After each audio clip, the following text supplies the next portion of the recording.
I'm Christina Hodge, Academic Curator and Collections Manager, and I'd like to introduce you to the Stanford University Archaeology Collections. In the spring of 2019, SUAC installed its new annual exhibit curated by Stanford students.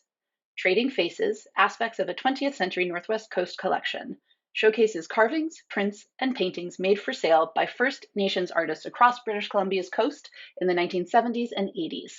Students studied these items and discovered creators used them to communicate qualities of tradition and innovation, assertions of sovereignty, management of historical trauma, and evocative connections to landscape and place. On opening day, each curatorial team gave a short talk about its case, explaining their theme and pointing out important details about the creations they researched and the surprising things they learned about Indigenous cultures and themselves along the way. These are their stories.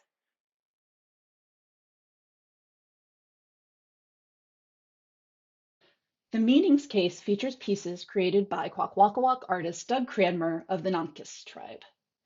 Northwest Coast designs communicate through highly formalized aesthetics.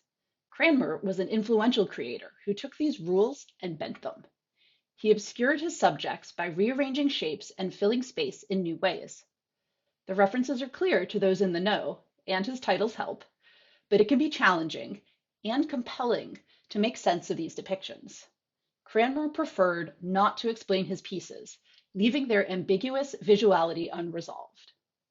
In their talk, curators explained that even when Northwest Coast artists create a work for sale, its meaning is not necessarily for all to know.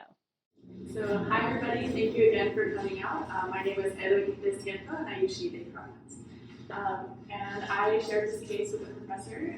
She took the screen print and I did the 4 vessels. But actually all of these pieces were made by the same artist, Doug Cranmer.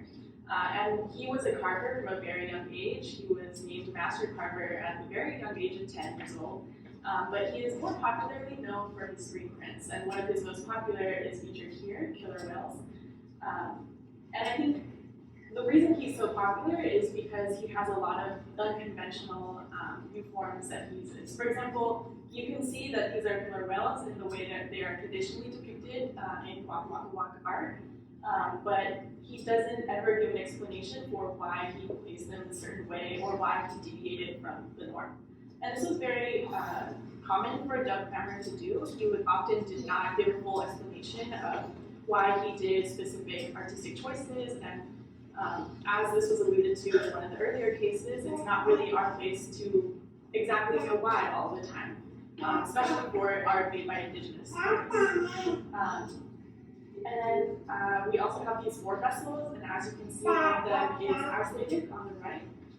And this is because this title for the vessel, which is Rain Clouds Over Namgis Lake, represents where Doug Cranmer is from. He's from the Namgis tribe, which is associated with Namgis Lake in the Kwakwaka'wakw culture.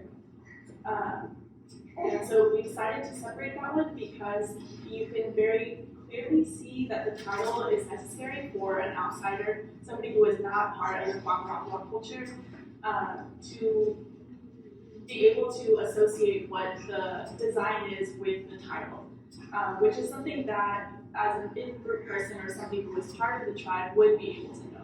And so this shows kind of like the hidden meaning that many of these pieces may have.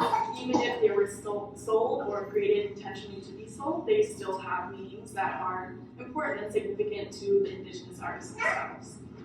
And then the rest of the 3 vessels are very similar. These were donated by Ron Spencer, the collector. But we do not know if the 4 vessels were part of a larger set or if they were intentionally meant to have these 4 together. And so while they do look similar, they are of varying size and diameter, and all 4 have different designs as well. So I think that in our case and in the other cases, this theme of even, in this situation, even with the artists' names, even knowing specifically what communities that they are from, there are still things you can hear that we're kind of struggling with, we wish we knew more about.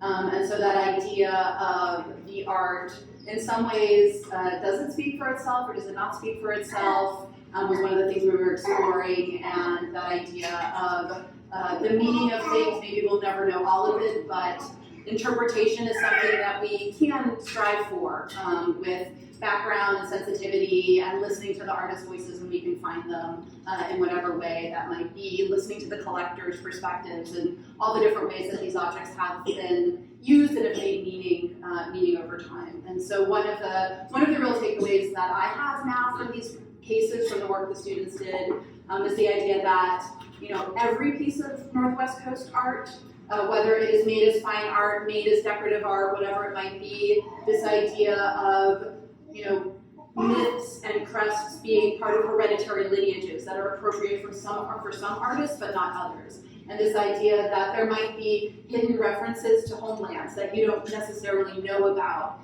in the pieces, that things might seem very traditional but have actually very iconoclastic or innovative aspects to them. It's just something that I'll carry forward looking at every piece of Northwest Coast art that we might find.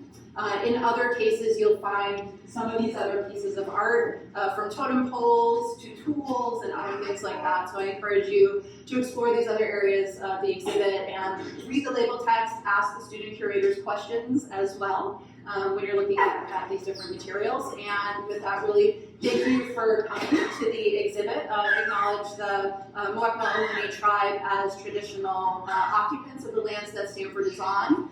And also thank kind of the tribes and artists that have gone into making the pieces that we're looking at here today. So thanks very much. You enjoyed learning about how Northwest Coast creators incorporate tradition and innovation into their work. There's more to learn in our 3 other Trading Faces exhibit videos. You can learn more about SUAC on our website or by contacting us.